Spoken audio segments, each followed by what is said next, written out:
नमस्कार दोस्तों, कैसे हैं आप सब। और इस वक्त हम लोग 40 पेज करंट अफेयर का पढ़ चुके हैं। देखिए, ये हमारी 8वीं क्लास है। ठीक है, मैंने आपसे बोला था 20 क्लास में निपटा दूंगा इस मैगजीन को। ठीक है ना। स्पीड अभी बीच में कोई ना कोई क्लासेस ऐसी आएंगी ना जिसमें 2.5-3 घंटे का इकट्ठे मैराथन रहेगा। ठीक है, तो मेरी स्पीड तेजी रहेगी। मतलब मेरे साथ भी अगर आप लोग करोगे, 1 घंटे दोगे तो करेंट अफेयर 6 महीने का तैयार करा दूंगा। ठीक। और विश्वास मानो, आप अगर अब तक क्लासेस को देखे होगे, आपको खुद भी लग गया होगा कि चीजों को इतना इंटरलिंक करके आप खुद से नहीं कर पाते। ठीक है, या कर भी पाते हो तो टाइम ज्यादा देना पड़ता है 1 घंटे में, क्योंकि भाई मैं ही 1.5-2 घंटे दे के आता हूं, तब मैं आपको उस चीज को 1 घंटे में समझा पाता हूँ, 40 मिनट में समझा पाता हूँ। कल की क्लास अभी बहुत सारे लोगों ने नहीं देखी है यार। अगर ये आपकी पहली क्लास है तो प्लीज पीछे की क्लासेस को देखो, तब आपको मजा आएगा। क्योंकि बहुत सारी चीजों को क्या करता हूँ मैं क्लास के बीच में, मैं जब बोलूंगा कि यार ये हमने पहले पढ़ लिया है या इसको हमने पहले देख लिया था, इसी को यहाँ पे समझाया गया है, तो आप समझ ही पाओगे। ठीक है ना। हम अभी क्या करते हैं, अभी इंपॉर्टेंट, जब एग्जाम दूर हो तो इंपॉर्टेंट नहीं ढूंढना होता है, हमको एक एक चीज करना होता है। ठीक है ना। अच्छा, अगली बात, 10 मई से फिर से पीवाईक्यू सनिता का बैच स्टार्ट कर दिया गया है, न्यू बैचेस। तो जो लोग मेंस पीवाईक्यू को भी अपने पकड़ अच्छी करना चाहते हैं, मेंस पीवाईक्यू की बात कर रहा हूं, ठीक है, तो हम उसमें अब साथ जुड़ो। आपकी एक एक क्वेश्चन को हम सब्जेक्ट वाइज थीम बेस्ड जाके कराएं, बेहद इंपॉर्टेंट है। मेंस लिखते समय मजा आएगा। वहां से लगभग मान के चलो 50% क्वेश्चन डायरेक्टली इनडायरेक्टली आपको मिलते हैं मेंस में। तो निश्चिंत मन से पीवाईक्यूज कर जाओ, अभी टाइम है, कर पाओगे तो कर पाओगे, बाद में आपके लिए ओवरलोड हो जाएगा। ठीक है, चलिए स्टार्ट करते हैं। कुछ कुछ कल की क्लास का क्वेश्चन मैं बीच बीच में दूंगा। ठीक है, और उसका आंसर मैं उम्मीद करूंगा आप लोग दोगे। हालांकि दे तो वही पाएगा जो क्लास क्या क्या रहेगा, किया रहेगा। तो यहाँ पे मैं एक पेज ऐड करूंगा, और पेज ऐड करूंगा क्योंकि होमवर्क लिखने के लिए। ठीक है ना। चलिए, पहला हमारा टॉपिक आज का है वो है मून शॉट परियोजना के ऊपर। देखिए, पहले हमको समझना होगा कि भाई कि ये मून शॉट परियोजना एक्चुअली है क्या। ठीक है, तो देखो, हमको पता है भाई कि जब किसी को ब्रेन स्ट्रोक होता है, ठीक है, तो बॉडी क्या होती है, बॉडी पैरालाइज हो जाती है। बॉडी क्या होती है, बॉडी पूरी तरीके से पैरालाइज हो जाती है। और उसके जो अंग हैं, जो कृत्रिम हमारे अंग हैं, वो क्या होते हैं, उस पे मस्तिष्क अपना कंट्रोल खो देता है। ठीक है, और वो काम करना क्या करते हैं, बंद कर देते हैं। तो हमने देखा होगा कि बहुत सारे लोग को जब लकवाग्रस्त होते हैं तो चल नहीं फिर नहीं पाते, कोई चीज उठा नहीं पाते हैं। ठीक है, यानी हाथ और पैर क्या करता है, काम करना बंद कर देता है। ऐसे लोग की इन अंगों में कुछ कुछ गतिशीलता लेके आई जाए, इसी को दिमाग में रखते हुए भी हाल ही में एक बड़ी अचीवमेंट हासिल की गई। भारतीय विज्ञान संस्थान, ठीक है, IISc, ये बेंगलुरु में स्थित है। ठीक है, और प्रतीक्षा ट्रस्ट, IISc जो कि बेंगलुरु में स्थित है, और प्रतीक्षा ट्रस्ट, ये इन लोगों ने साथ मिलके एक प्रोजेक्ट पे काम किया। उस प्रोजेक्ट का नाम था मून शॉट प्रोजेक्ट। उस प्रोजेक्ट का नाम क्या है, मून शॉट प्रोजेक्ट। तो पहली बात दिमाग में रखना है कि भाई जो मून शॉट प्रोजेक्ट है उस पर किन संस्थानों ने काम किया। ठीक है, मून शॉट प्रोजेक्ट पे आपकी IISc बेंगलुरु और प्रतीक्षा ट्रस्ट ने काम किया। किसने, प्रतीक्षा ट्रस्ट ने काम किया। और इन्होंने क्या किया, इन्होंने बेसिकली ब्रेन को प्रोसेसर विकसित किया। इन्होंने क्या किया है, ब्रेन को प्रोसेसर को विकसित किया है, ब्रेन को प्रोसेसर। तो यानी एक कंक्लूजन क्या निकला कि मूनशॉट परियोजना के तहत क्या डेवलप किया गया है, तो आंसर आएगा ब्रेन को प्रोसेसर को डेवलप किया गया। ब्रेन को प्रोसेसर को किसने डेवलप किया, तो IISc बेंगलुरु और प्रतीक्षा ट्रस्ट ने डेवलप किया, और प्रतीक्षा ट्रस्ट ने डेवलप किया। देखो, एक्चुअली जो ये ब्रेन को प्रोसेसर है ये द्विदिशीय, ठीक है, ये द्विदिशीय तकनीकी है। ठीक है, द्विदिशीय का मतलब होता है कि यह केवल दिमाग के तरंगों को स्टडी नहीं करती है, ये केवल दिमाग की तरंगों को, जो वेव्स होती हैं, केवल उनको स्टडी नहीं करती है, ये और भी क्या करती है कि उन तरंगों को प्रोसेस करके वापस दिमाग में भेजती है। ठीक है, तो पहला काम, ये दो काम करती है। द्विदिशीय का मतलब क्या हुआ, पहला काम कि दिमाग से जो वेव्स आती है, जैसे मान लो कि भाई कि हमको कोई चीज उठाना है तो एटलीस्ट कोई तो कमांड किया कोई। ठीक है, तो एक तो क्या करना कि उन वेव्स को स्टडी करना, दूसरा उसको रीप्रोसेस करके वापस दिमाग में भेजना। ये दोनों काम करती हैं। किस कौन करता है, ब्रेन को प्रोसेसर करता है, ब्रेन को प्रोसेसर करता है। ये क्या है, ये एक द्विदिशीय तकनीकी के बेस्ड है। अब इसका लाभ क्या होगा, इसके लाभ को तो हमने देख लिया। सिंपल, बस इतना दिमाग में रखो, किसने बनाया, क्या बनाया, ठीक है, क्यों बनाया। ठीक है, इसके लाभ हम लोग समझ लिए। यहाँ पे कोई एक बात बोला गया है जिसको आप लोग चाहो तो यहाँ पे देख सकते हो। ठीक है, क्यों बार बार ऐसा हो रहा है। ठीक है, यहाँ पे लिखा है कि इस तकनीक में नॉन इन्वेक्टिव ब्रेन स्टिमुलेशन का प्रयोग किया गया है। ठीक है, कह रहा है कि इसमें नॉन इन्वेसिव ब्रेन स्टिमुलेशन का यूज किया गया है, तकनीक का यूज किया गया है। ठीक है, इसमें सिर की त्वचा पर इलेक्ट्रोड या चुंबकीय तरंगों का उपयोग करके बिना किसी चीर फाड़ के मस्तिष्क की गतिविधियों को नियंत्रित किया जाएगा। तो कैसे इसको यूज किया जाएगा उन बातों को यहां पे बता रहा है। मेरे लिए प्री में इंपॉर्टेंट बस यही है, एक तो मूनशॉट परियोजना क्या है, ठीक है, क्या डेवलप किया गया, किन किन लोगों ने डेवलप किया और इसके क्या लाभ है, बस इतना और कुछ नहीं। ठीक है, नेक्स्ट हमारा जो फैक्ट है वो हमारा रिन्यूएबल एनर्जी के ऊपर फैक्ट है, रिन्यूएबल एनर्जी के ऊपर फैक्ट है।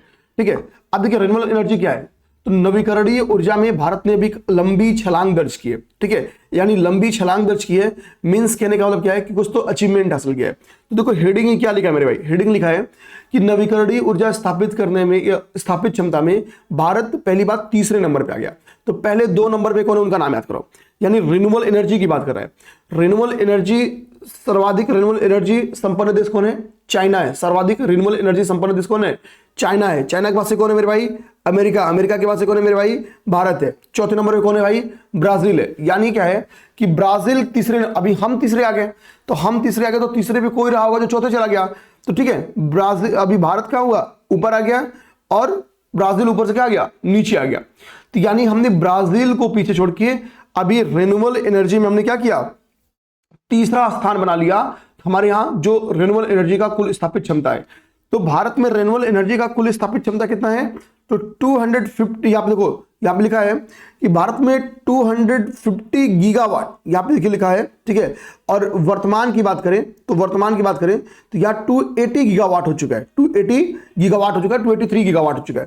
तो खैर जब ये न्यूज आई थी, कह रहा है जब ये न्यूज थी, जब भारत रिन्यूएबल एनर्जी की स्थापना में सर्वाधिक क्षमता मतलब तीसरी क्षमता वाला देश बना था, तब भारत की क्षमता कितनी थी रिन्यूएबल एनर्जी में, 250 गीगावाट थी, 250 गीगावाट थी, 250 गीगावाट थी। ठीक है, तो एक तो हमको ये फैक्ट दिमाग में रखना है, 250 भले मत याद रखो, ठीक है, बट ये दिमाग में रखना है कि भारत क्या है, भारत तीसरी कंट्री बन गई जिसके पास इतनी बड़ी क्षमता है। तो दूसरी, पहली और दूसरी कौन है, तो चाइना और अमेरिका है। एक तो डायरेक्टली न्यूज हमने देखा। अब यहाँ पे देखोगे कि भाई कि क्या भारत ने जो छलांग लगाई वो क्या छलांग लगाई है। तो देखो कह रहा है कि हम बात करें अगर 31 मार्च का रिपोर्ट, ठीक है, 31 मार्च की रिपोर्ट की बात करें, कह रहा है 31 मार्च 2026 को हुआ क्या कि जो गैर जीवाश्म ईंधन स्रोत है, देखना भारत में ईंधन के, ठीक है, ये बार बार क्यों हो रहे हैं, भारत में ईंधन के जो गैर जीवाश्म स्रोत है, अर्थात जो रिन्यूएबल एनर्जी का सोर्स है, गैर जीवाश्म का मतलब हो गया नॉन फॉसिल फ्यूल। ठीक है, यानी गैर जीवाश्म ईंधन की क्षमता कितनी भारत में, तो 283.46 मेगावाट है, सॉरी गीगावाट है।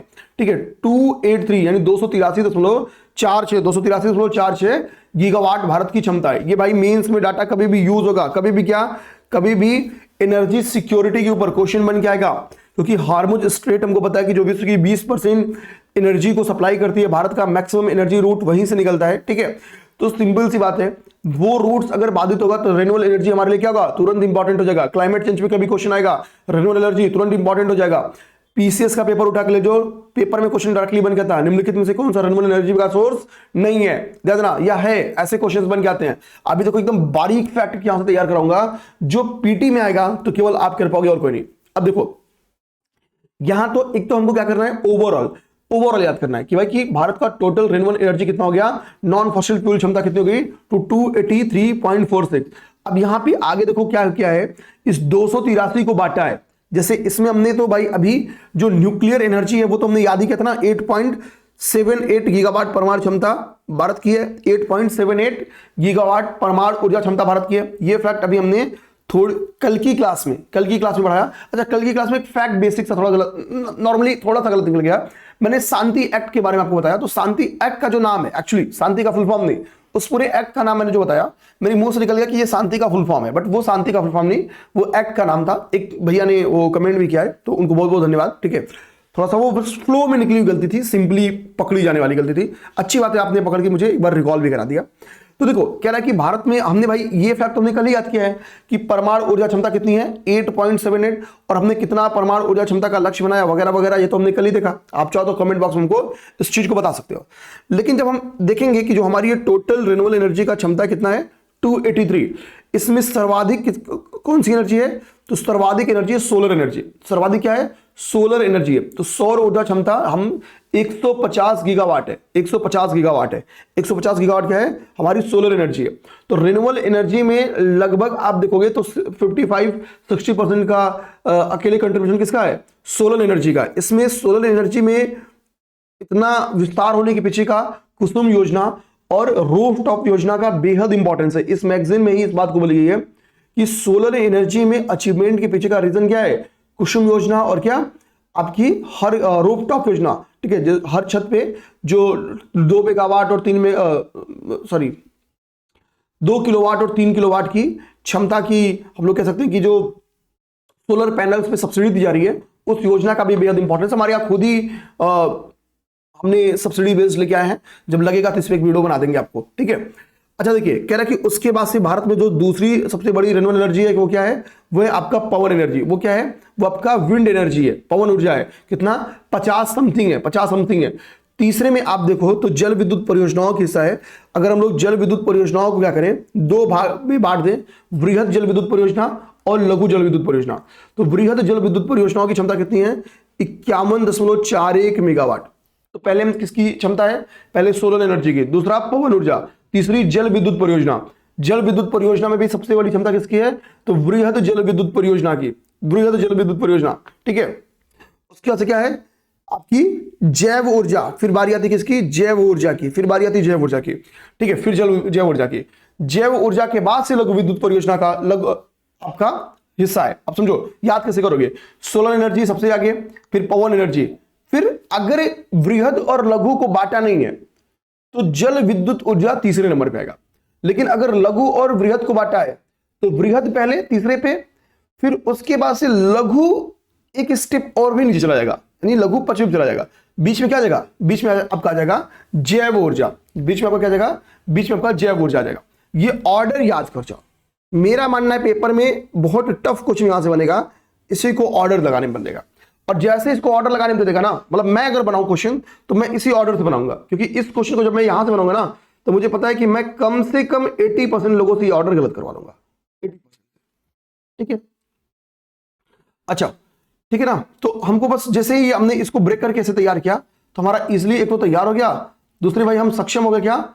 एक अच्छे क्वेश्चन के लिए तैयार हो गया, ठीक है। अब देखो क्या रहा है यहाँ पे, आगे देखिए चल के कि यहाँ पे देखो बहुत इंपॉर्टेंट बात बोली है, इस बात को यहाँ पे फोकस करना, आपकी स्क्रीन पे अब दिख रहा होगा, ठीक है। कह रहा है कि COP26 में मोदी जी ने घोषणा भी की इस बात की। देखो हमने हमारा जो जलवायु परिवर्तन को लेके जो हमारा हम लोग कह सकते हैं कि रिन्यूएबल एनर्जी को लेके जो हमारा कमिटमेंट था, जो हमारा कमिटमेंट है, तो उस कमिटमेंट हमारा जो था कि हम आपको जो उपलब्धि हासिल करते थे, ठीक है, 2030 तक, जो 2030 तक हमको उपलब्धि हासिल करनी थी, क्या थी? 250 गीगावाट रिन्यूएबल एनर्जी से प्राप्त करना, ठीक है, 250 गीगावाट। उसको हमने क्या किया? हमने 2025 में प्राप्ति कर ली। हम कितना चले गए? 280 गीगावाट चले गए, ठीक है, 280 गीगावाट चले गए। यानी हमने अपने लक्ष्य को 5 साल पहले पार कर लिया। तो चूंकि भारत ने क्लाइमेट चेंज के प्रति जो भारत की प्रतिबद्धताएं थी, जो हमने कस्में वादे खाए थे, उन कस्मों को हमने 5 साल पहले पूरा करके अपना दृढ़ संकल्प दिखा दिया। देखो इस गवर्नमेंट की सबसे अच्छी बात बता दो, ठीक है, और इसमें तुलना भी किया है, रिन्यूएबल एनर्जी पे बहुत फोकस किया गया है, इसमें कोई दो राय नहीं है। और एक ग्राफ के तहत इस चार्ट को तैयार कर जाओ, कभी भी मेंस लिखने का तो मौका मिलेगा, विश्वास मानो, जब आप अभी से करंट अफेयर पढ़ रहे हो तो इसको यूज करना, आज जो याद कर रहे हो उसको कल यूज करना है, ठीक है, ददना। तो यानी मोदी जी ने बोला है कि भैया जब तक हम वादा किए थे 2030 तक ना, तब तक हम 500 गीगावाट पहुंचा देंगे, थोड़ा धैर्य रखो। मोदी जी क्या बोले हैं? और ये COP26 में बोल दिए कि भैया हम तो जो वादा किए थे 2030 के लिए, ठीक है, उसको तो 25 में पूरा कर दिए, 30 तक तो हम कितना पहुंचा देंगे? 500 गीगावाट पहुंचा देंगे। अब देखिए यहां पे भैया, यहां देखिए, मैंने आपसे बोला ना कि इस उपलब्धि को का श्रेय किसको जाता है? पीएम कुसुम को, ठीक है। कह रहा है कि पीएम कुसुम योजना ने भी इसमें कंट्रीब्यूशन किया और रूफटॉप योजना ने भी इसमें क्या किया है? काफी कंट्रीब्यूट किया है, ठीक है। तो वो कंट्रीब्यूशन देखो यहाँ पे लिखा हुआ है। अच्छा, अब देखो एक तुलना लिखा है मेरे भाई, हमको एक्चुअली वो तुलना याद करनी है। देखो यहाँ पे सोलर और विंड एनर्जी का तुलना लिखा है। कह रहा है अगर हम लोग बात करें 2014 की, कितना? 2014 की, कह रहा है कि उस 2014 में जो सोलर एनर्जी की क्षमता थी वो केवल 53 कितनी थी 50 सॉरी ठीक है, कह रहा कि 14 से 24 की तुलना करें, मतलब इस समय की तुलना करें तो 53 गुना वृद्धि हो गई है सोलर एनर्जी में। 53 गुना सोलर एनर्जी क्षमता में वृद्धि हो गई है। ठीक है, पहले केवल 2 गीगावाट क्षमता थी और आज तो हमने पढ़ लिया 150 पार करके। ठीक है, तो कह रहा है 53 टाइम्स क्षमता में कितनी वृद्धि हुई है, 53 गुना क्षमता बढ़ी है, 53.28 गुना। यानी सोलर एनर्जी उस समय हमारे पास कितनी थी, केवल 2 गीगावाट के करीब में 2.82 गीगावाट हमारी क्षमता थी, अभी 150 प्लस हो गई है। तो हमने अपनी पिछले 10 सालों में क्षमता कितनी बनाई, 53 गुना बनाई है सोलर एनर्जी में। और विंड एनर्जी में कितना, 2.66 गुना, 2.66 गुना। तो विंड एनर्जी में कितना, 2.66 टाइम हमने अपनी विंड एनर्जी की क्षमता में वृद्धि की है। तो यहां पे हमने सोलर एनर्जी और विंड एनर्जी इन दो चीजों को बहुत बढ़िया तरीके से देख लिया। आइए नेक्स्ट देखते हैं। ठीक है, अगली चीजों को देखिए, कह रहा है कि आगे कह रहा है भारत में स्वदेशी तकनीक का प्रयोग कर 1000 किलोमीटर लंबे क्वांटम संचार नेटवर्क का अभी हाल ही में क्या किया गया, ठीक है, सफल प्रदर्शन किया गया। ठीक है, अब देखो हमको बेसिकली इस टॉपिक को समझने के लिए किन चीजों को पहले समझना होगा। ठीक है, ध्यान दीजिएगा। अब देखिए इस टॉपिक को समझने के लिए हमको सबसे पहले, ठीक है, गवर्नमेंट के एक इनिशिएटिव को ध्यान देना होगा, वो है राष्ट्रीय क्वांटम मिशन। राष्ट्रीय क्वांटम मिशन, क्योंकि इसी मिशन के तहत क्या है, ये उपलब्धि हासिल की गई है। भारत ने स्वदेशी तकनीक के बेस्ड 1000 किलोमीटर लंबे क्वांटम संचार नेटवर्क का अभी हाल ही में क्या किया, ठीक है, सफल प्रदर्शन किया। तो जो गवर्नमेंट ने, ठीक है, अभी ये जो सफल प्रदर्शन किया है 1000 किलोमीटर लंबे क्वांटम संचार नेटवर्क का, ठीक है, ये सफल प्रदर्शन इसलिए हो पाया है, उसके पीछे गवर्नमेंट का एक एफर्ट है, और उस एफर्ट का नाम क्या है, उस एफर्ट का नाम है राष्ट्रीय क्वांटम मिशन। राष्ट्रीय क्वांटम मिशन, गवर्नमेंट राष्ट्रीय क्वांटम मिशन कब लेके आई, तो गवर्नमेंट राष्ट्रीय क्वांटम मिशन, देखो यहाँ पे लिखा हुआ है, कह रहा है कि साइंस एंड टेक डिपार्टमेंट के द्वारा, ठीक है, राष्ट्रीय क्वांटम मिशन की शुरुआत की गई थी। इसके तहत जो 6003 करोड़ रुपए का बजट निर्धारित किया गया था, और ठीक है, कह रहा है कि जो 2023-24 से लेके 2030 तक के लिए दिए गए थे। तो गवर्नमेंट कह रहा है कि आप भाई जो राष्ट्रीय क्वांटम मिशन हम लोग लेके आए थे, ठीक है, राष्ट्रीय क्वांटम मिशन लेके आए थे, कब के लिए लेके आए थे, 2023-24 से लेके 2030-31 तक के लिए। ठीक है, कितना फंड इसके लिए किए थे, 6003 करोड़ रुपए का बजट इसमें निर्धारित था। ये कभी भी फिर से क्वेश्चन बन जा सकता है, राष्ट्रीय क्वांटम मिशन। ठीक है, ये फैक्ट याद करो, 6003 करोड़ रुपया बजट था। ये मिशन किस टाइम गैप के बीच में थी, 2023-24 से लेके 2030-31 के बीच की थी। यानी 23-24 में ये मिशन लॉन्च किया गया होगा, 23-24 में ये मिशन लॉन्च किया गया होगा। और इन मिशन का लाभ क्या हुआ, इस मिशन का लाभ हुआ कि भारत ने इस मिशन की वजह से सबसे अपनी पहली स्वदेशी तकनीक बेस्ड 1000 किलोमीटर लंबे क्वांटम संचार नेटवर्क का सफल प्रदर्शन किया। ठीक है ना। अब हमको दिमाग में जाएगा कि क्वांटम संचार क्या है। क्वांटम संचार क्या है, तो भौतिकी के सिद्धांतों पर आधारित यह एक संचार है। भौतिकी सिद्धांतों पर आधारित यह एक संचार है जिसे हैक करना लगभग असंभव है। जिसकी हैकिंग क्या है, लगभग असंभव है। तो जब हैकिंग असंभव है तो डेटा सिक्योरिटी बहुत ज्यादा बढ़ जाती है। डेटा सिक्योरिटी क्या होती है, बहुत ज्यादा इससे बढ़ जाती है, डेटा को बहुत अधिक सुरक्षा प्रदान करता है। तो हमने समझ लिया कि भाई क्वांटम संचार क्या होता है, ये मैंने आपको समझा दिया कि भाई क्वांटम संचार क्या होता है। तो क्वांटम संचार क्या होता है कि ये भौतिकी के सिद्धांत के बेस्ड एक, हम लोग कह सकते हैं कि एक संचार है, ठीक है, जिसको हैक करना क्या है, काफी असंभव है। ठीक है ना। ठीक, यहां पे एक बात बोली गई है कि क्वांटम मिशन के तहत 2 वर्ष पूर्व ही इस उपलब्धि की प्राप्ति कर ली गई थी। गवर्नमेंट ने अभी इसकी घोषणा की है। यहां पे देखो एक फैक्ट लिखा है, ठीक है, इसको आप रीडिंग कर लेना। अब देखो भाई सिंपल सी बात है, जब हैकिंग असंभव है तो क्वांटम टेक्नोलॉजी की, यानी जो क्वांटम टेक्नोलॉजी की परिस्थितियां हैं भारत में, जो इकोसिस्टम है भारत में, वो क्या रहा है, वो मजबूत होगा। भारत में क्वांटम टेक्नोलॉजी इकोसिस्टम क्या होगा, इससे बहुत मजबूत होगा। इस पे इनोवेशन को, R&D को और ज्यादा बढ़ावा मिलेगा। इससे इनोवेशन और R&D को बहुत ज्यादा बढ़ावा मिलेगा। यहां एक देखो बात बोली गई है कि जो आपका राष्ट्रीय क्वांटम मिशन है, यहाँ पे एक चीज ध्यान देना, क्या जो आपका राष्ट्रीय क्वांटम मिशन है, इसके 4 टी हब्स बनाए गए थे। देखो टी हब यहां लिखा है, 4 थीमेटिक हब्स बनाए गए थे। कितना, 4 थीमेटिक हब्स बनाए गए थे। ये बात पेपर में आपकी राष्ट्रीय क्वांटम मिशन के संदर्भ में आ सकती है। तो राष्ट्रीय क्वांटम मिशन में अगला फैक्ट क्या रखो, इसमें 4 टी हब्स थे, जो 4 टी हब्स थे जहां पे स्टेब्लिश किए गए थे, बनाए गए थे, वो क्या है, वो एक आपका आईआईएससी बेंगलुरु है, देखो यहां पे लिखा है, एक आपका आईआईएससी बेंगलुरु में था, पहला टी हब कहां स्टेब्लिश किया गया था, आईआईएससी बेंगलुरु में। एक आपका आईआईटी मद्रास में, एक आपका आईआईटी मद्रास में, यहां पे देखो आईआईटी मद्रास, दूसरा आपका हो गया कहां, आईआईटी मद्रास में, एक आपका आईआईटी बॉम्बे में, तीसरा आईआईटी बॉम्बे में, और एक आपका आईआईटी दिल्ली में लगा था। तो चारों कहां लगे थे, आईआईटीज में लगे थे, एक IISc Bengaluru, IIT Madras, IIT Bombay और आईआईटी दिल्ली। अब देखेंगे ये किसको लीडरशिप, ये चारों टी हब्स किसको नेतृत्व प्रदान कर रहे थे, अगर आपको ये समझना है, ठीक है।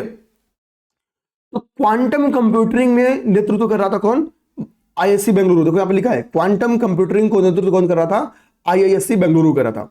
मद्रास जो है वो क्वांटम कम्युनिकेशन को नेतृत्व कर रहा था, मद्रास क्वांटम कम्युनिकेशन को।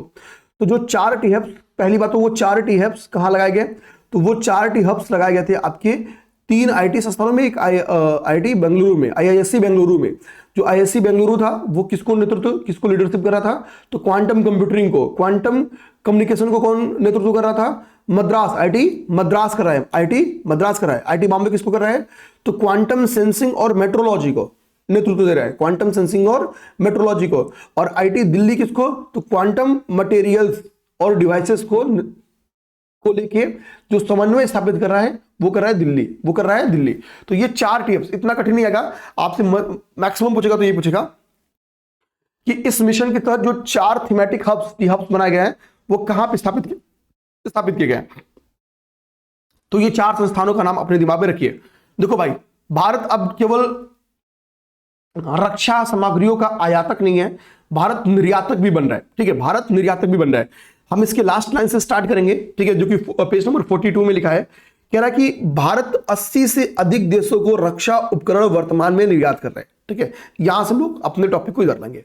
तो यानी एक कंक्लूजन क्या निकलती है, भारत क्या है, एक डिफेंस सेक्टर का क्या कर रहा है, भारत डिफेंस सेक्टर का एक निर्यातक देश बन रहा है, भारत डिफेंस सेक्टर का एक निर्यातक देश बन रहा है।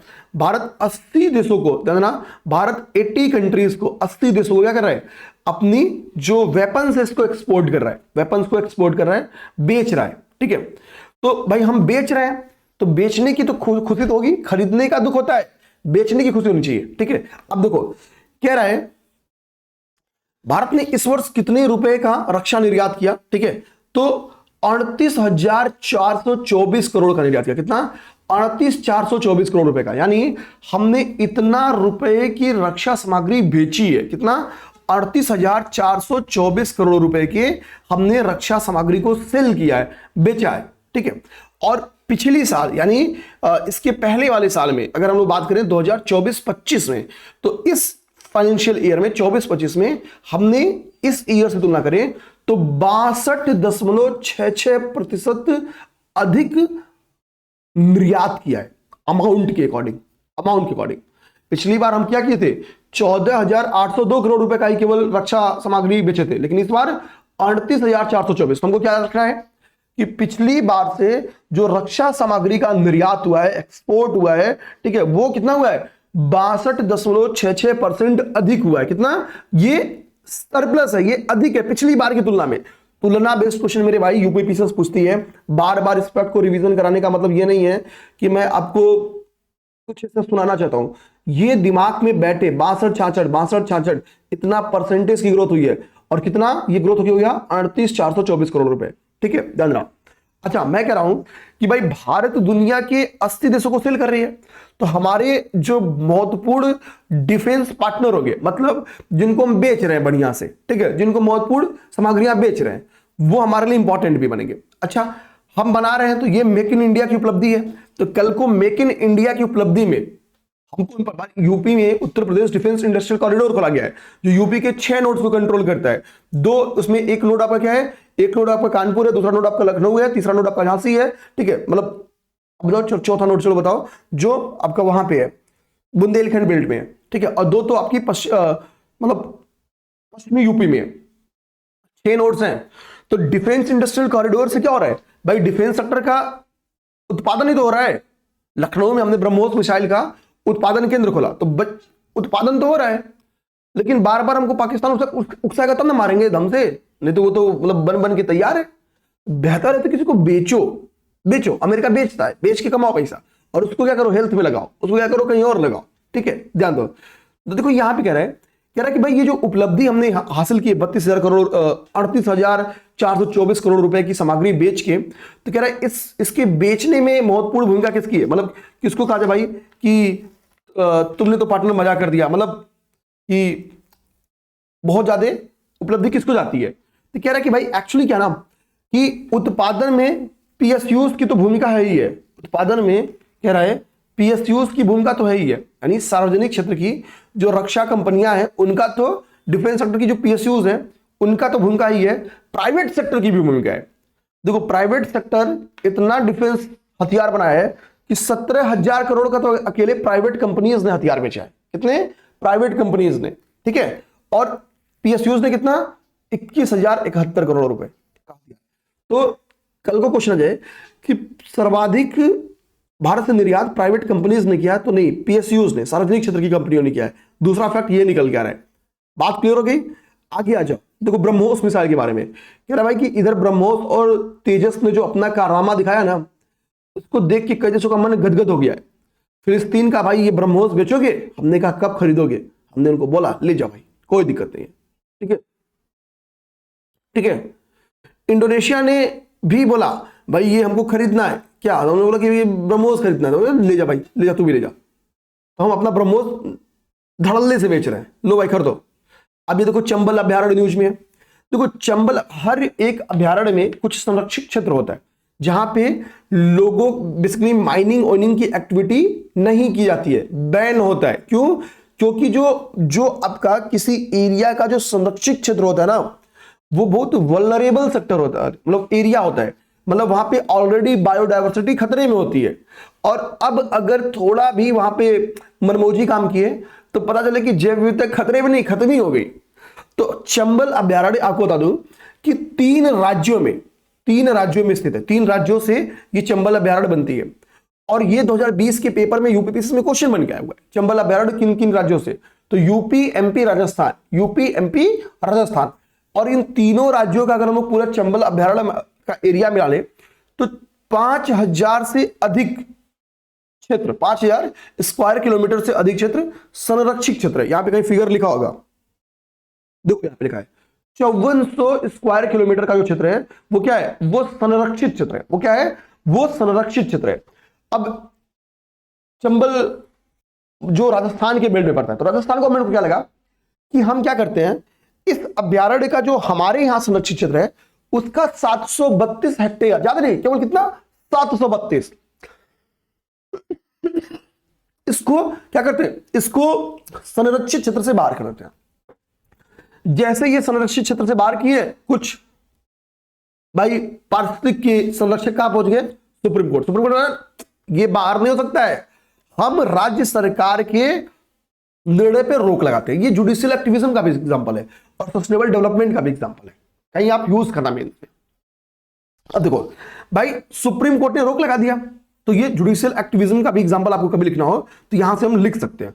सुप्रीम कोर्ट ने कहा भाई कि देखो वैसे ही चंबल में हम जिन घड़ियालों को या अन्य जिन जलीय जीवों को संरक्षण देते हैं वो खतरे के कगार पे हैं, और केवल माइनिंग एक्टिविटी को बढ़ाने के लिए हम संरक्षित क्षेत्र से निकाल दे, ये सही नहीं है। केवल खास वर्गों को लाभ नहीं पहुंचा सकते हैं। और ऐसे में सुप्रीम कोर्ट ने एक बात कोट की भाई कि ये जो खनन माफिया हैं, एसडीएम तक की हत्या कर दी है, कहां पे? राजस्थान में कई पुलिसकर्मियों की हत्या कर दी है, और इनके लिए हम ऐसा नहीं कर सकते हैं। भाई कितनी बड़ी बात बोली।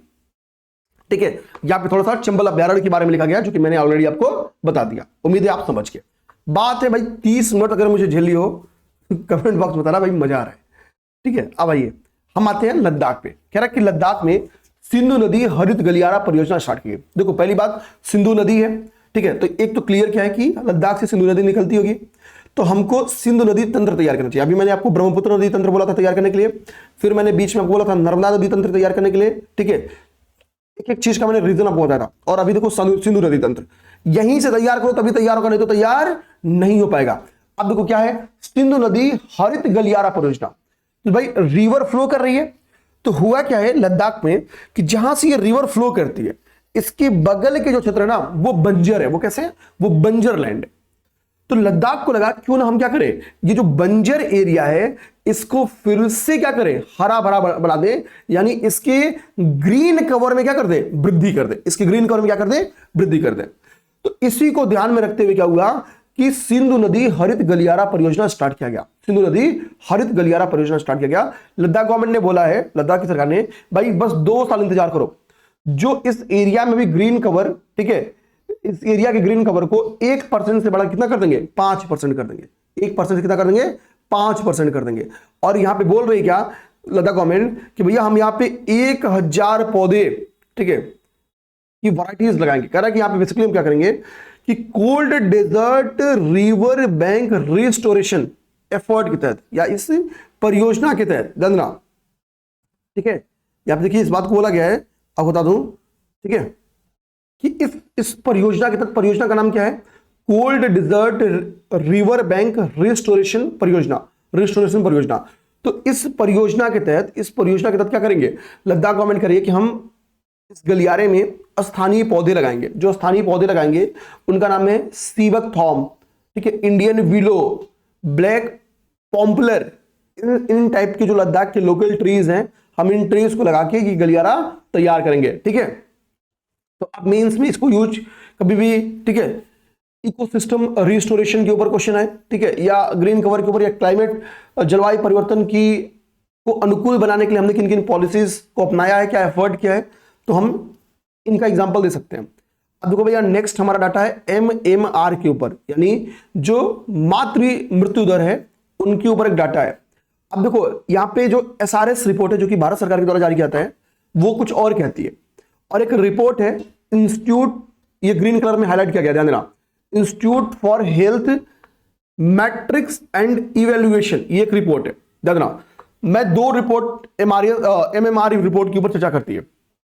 एक रिपोर्ट क्या है, एसआरएस रिपोर्ट, वहीं देखो भगवा कलर में लिखा हुआ है, ठीक है, sample registration system, SRS report. तो एसआरएस रिपोर्ट कुछ और कहती है, और जो आपका institute of health matrix and evaluation के शोधकर्ताओं की जो रिपोर्ट है उसको द लैंसेट, ठीक है, LANCENT, ठीक है, द लैंसेट पत्रिका में छापा गया। मतलब इनके रिसर्च को, institute for health matrix and evaluation की रिपोर्ट को कहां छापा गया, इस मैगजीन में छापा गया। और ये शोधकर्ताओं ने कहा क्या, ये शोधकर्ताओं ने कहा कि भाई अकेले 2023 में मातृ मृत्यु कितनी हुई है, एमएमआर कितनी हुई है, तो 24,700 माताओं की मृत्यु हुई है डिलीवरी के समय। कितनी, 24,700 मातृ मृत्यु रजिस्टर की गई है। और इस डाटा के बाद कहती है ये इंस्टीट्यूट, यानी institute of health matrix and evaluation के शोधकर्ता कहते हैं कि भारत का एमएमआर कितना है, 116 है, यानी 1 लाख जीवित जन पे कितना नापा गया है, 116 एमएमआर को नापा गया। कितना, 116। तो यानी कह सकते हैं कि द लैंसेट पत्रिका में जो रिपोर्ट छपा है वो कितनी मृत्यु का, 24,700, और इसके बेस जब एमएमआर तैयार किया गया तो कितना निकल गया, 116 आंका गया। और यह आंकड़ा बहुत ज्यादा है, क्योंकि अगर हम लोग एसडीजी की बात करें तो एसडीजी का लक्ष्य हमारा है कि अगर हम लोग एसडीजी के लक्ष्य को 2030 तक प्राप्त करना चाहते हैं तो हमको ये आंकड़ा 70 पे लाना होगा। किसपे, 70 पे। अगर हम 70 के नीचे नहीं लाते हैं तो हम क्या करेंगे, एसडीजी के आंकड़े को अचीव नहीं कर पाएंगे, ठीक है। कितना लाना है, 70 के नीचे। वहीं अभी हमने क्या देखा, हमने इस रिपोर्ट को देखा, वहीं एक रिपोर्ट और एमएमआर के ऊपर चर्चा करती है, उसका नाम है sample registration system, SRS report, sample registration system report. ये रिपोर्ट कहती है कि भारत में जो एमएमआर है वो कितना है, 88 है। तो एक कह रहा है कितना है, 116 है, और एक कह रहा है 88 है। तो भाई अगर 88 है तो भारत ने यानी बहुत लंबा वाला गिरावट किया है। अगर हम लोग 1990 से तुलना करें, according to SRS report, SRS report कितना कह रहा है, भारत में एमएमआर कितना आंका गया है, 88, कितना, 88। ये कहीं नोट डाउन करना मेरे भाई, ठीक है, 88। तो एक कह रहा है 116, दूसरा कह रहा है 88। 88 अगर हम लोग एग्जैक्ट मान लें, मतलब SRS रिपोर्ट को हम बात माने अगर, तो 1990 की तुलना में हमने मातृ मृत्यु दर को 86% रिड्यूस कर दिया है। कितना, 86% रिड्यूस किया है। सर्वाधिक मात्र मृत्यु कहां होती है? नाइजीरिया में होती है। कहां पे होती है? नाइजीरिया में होती है। ठीक है, ठीक। अरे ये फैक्ट हमने इसके पहले वन लाइनर में पढ़ा था कि भारत में पहली हाइड्रोजन चालित ट्रेन सेट का दोलन परीक्षण पूरा किया। ठीक है, ये फैक्ट हमने इसके पहले पढ़ा हुआ भी है, खैर मैं फिर से आपको बता रहा हूं। ठीक है, ये साइंस इकोनॉमिक सेक्टर में कभी भी आप जब इकोनॉमिकल डेवलपमेंट के ऊपर क्वेश्चन आता तो हम लोग इसको दिखा सकते हैं, या इंफ्रा डेवलपमेंट के ऊपर या ग्रीन एनर्जी के ऊपर भी क्वेश्चन आता तो दिखा सकते हो। देखो मैंने आपको बताया था कि भारत सरकार ने अपनी पहली हाइड्रोजन चालित ट्रेन सेट का दोलन परीक्षण मतलब होता है ऑसिलेशन ट्रायल। ठीक है, दोलन परीक्षण भी पूरा किया। ठीक है, कहां से कहां के बीच में? जिंद से सोनीपत। यहां पे क्या लिखा है? हाँ, यह ट्रेन क्या है? जिंद से सोनीपत के बीच में संचालित होगी। कहां से कहां के? जिंद से सोनीपत, देखना, जिंद से सोनीपत। और इसको डेवलप किसके द्वारा किया जा रहा है? तो चेन्नई की एक इंटीग्रल कोच फैक्ट्री है, चेन्नई की इंटीग्रल कोच फैक्ट्री है, इस पूरी परियोजना को यही डिजाइन कर रही है और इसी के द्वारा निर्मित किया जा रहा है। ठीक है, तो भारत की पहली हाइड्रोजन चालित ठीक है ट्रेन कहां के बीच में संचालित की गई? जिंद से सोनीपत के बीच में। किसके द्वारा इस परियोजना का निर्माण किया जा रहा है? तो इंटीग्रल कोच फैक्ट्री के द्वारा। अब चलो भाई, अब हमको हाइड्रोजन ईंधन के रूप में तो चाहिए ना, हाइड्रोजन ईंधन के रूप में चाहिए, तो जिंद में क्या किया गया है? जिंद में हाइड्रोजन उत्पादन संयंत्र की स्थापना की गई है। जिंद में क्या किया गया है? हाइड्रोजन उत्पाद संयंत्र की स्थापना की गई है। हाइड्रोजन उत्पादन संयंत्र की स्थापना भी की गई है। ठीक है ना, ध्यान रखना। अब ये थोड़ा सा कुछ और भी कुछ इंफॉर्मेशन है। कह रहा है कि ये जो ट्रेन है 10 कोच वाली ब्रॉड गिलिच प्लेटफॉर्म पर दुनिया की सबसे लंबी हाइड्रोजन ट्रेन होगी। फ्यूल सेल टेक्नोलॉजी के बेस्ड है यह ट्रेन। ठीक है, अर्थात यह ट्रेन हाइड्रोजन और ऑक्सीजन की को प्रतिक्रिया कराती है, उनमें मतलब प्रतिक्रिया मतलब रिएक्शन कराती है। हाइड्रोजन ईंधन के रूप में यूज हो रहा है और इन्वायरमेंट में ऑक्सीजन ऑलरेडी है, तो ये दोनों रिएक्शन कर क्या करते हैं? इलेक्ट्रिसिटी जनरेट करते हैं। ठीक है, और सिंपल सी बात है, चूंकि को प्रोडक्ट के रूप में कार्बन डाइऑक्साइड नहीं बनती है, मतलब ये क्या है? ये एक पोल्यूशन फ्री गैस है। ठीक है, तो फ्यूल सेल तकनीक में क्या हो रहा है? हाइड्रोजन ऑक्सीजन से रिएक्शन कर रहा है और जो ऊर्जा है उसको बना रहा है, एनर्जी को का उत्पादन कर रहा है। ठीक है, तो ये हो गया आपका। अच्छा, नीचे वाला भी फैक्ट हमने वन लाइनर में देखा था। ठीक है, ध्यान देना, क्या देखा था? कि हमने देखा था कि मोदी जी क्या हो गए? मोदी जी सबसे लंबे समय तक, ठीक है, निर्वाचित सरकार का हेड रहे। निर्वाचित सरकार के हेड रहने का क्या मतलब है? कि भाई जैसे मान लो कि अभी इलेक्शन हुआ राज्य विधानसभा का, ठीक है, और आप जीते और आप विधायक दल के नेता बने, अगली बार फिर जीते आप नेता बने, तो आपको विधायक दल का नेता या सांसद दल का नेता, यानी as a chief minister, as a prime minister, दोनों मिला के निर्वाचित सरकार का हेड, मतलब केवल सीएम नहीं, सीएम प्लस पीएम दोनों मिला के। ठीक है, ये नहीं लिखा कि निर्वाचित मुख्यमंत्री कौन बना, ठीक है, लंबे समय का। तो निर्वाचित सरकार का हेड बनने का रिकॉर्ड किसके पास आ गया? मोदी जी के पास। 8,930 दिन का रिकॉर्ड, ठीक है, एज अ सीएम यानी एक मुख्यमंत्री के रूप में किसी निर्वाचित सरकार का हेड बनने का जो उपलब्धि था वो पवन कुमार चामलिंग के पास था। किसके पास था? पवन कुमार चामलिंग। ये फैक्ट याद करो, पवन कुमार चामलिंग कहां के मुख्यमंत्री थे? सिक्किम के मुख्यमंत्री थे। कहां के मुख्यमंत्री थे? सिक्किम के मुख्यमंत्री थे। कितने दिनों तक ये मुख्यमंत्री थे? 8,930 दिन तक। अभी इनका रिकॉर्ड किसने तोड़ा? मोदी जी ने 8,931 दिन का कार्यकाल 12 मार्च को साथ पूरा कर लिया था। ये डेट का थोड़ा सा लोचा अगर दिमाग में होगा कि तो आगे ये लिखा है, ठीक है, वो मैं कंफर्म कर दूंगा। अब देखो कह रहा कि अगर हम मोदी जी के राजनीतिक करियर की बात माने तो मोदी जी किसी निर्वाचित सरकार का हेड पहली बार 7 अक्टूबर 2001 को बने थे। ये वही तारीख है जब मोदी जी, मैं नरेंद्र मोदी राज्य के मुख्यमंत्री के रूप में शपथ लेता हूं की घोषणा किए थे, यानी नरेंद्र दामोदर दास मोदी। ठीक है, तो 7 अक्टूबर 2001 को Modi ji as a chief minister एक पर्सनालिटी आते हैं और 13 सालों में एक बेहतरीन गुजरात मॉडल देते हैं। आफ्टर 13 ईयर, जब 13 साल इनका शासन हो जाता है तो 13 साल के शासन के बाद वर्ष 2014 आता है और इस 14 में प्रचंड बहुमत के साथ विजय पाएंगे और 14वां प्रधानमंत्री बनेंगे। अब ये सब फैक्ट कैसे याद करोगे? तो भैया 8,931 तो आप याद करो या 8,930 याद करो। 30 तक सिक्किम के जो चीफ मिनिस्टर थे वो थे, ठीक है, चामलिंग साहब, और 31 दिनों तक कार्यकाल पूरा करने के बाद इन्होंने रिकॉर्ड ब्रेक कर दिया।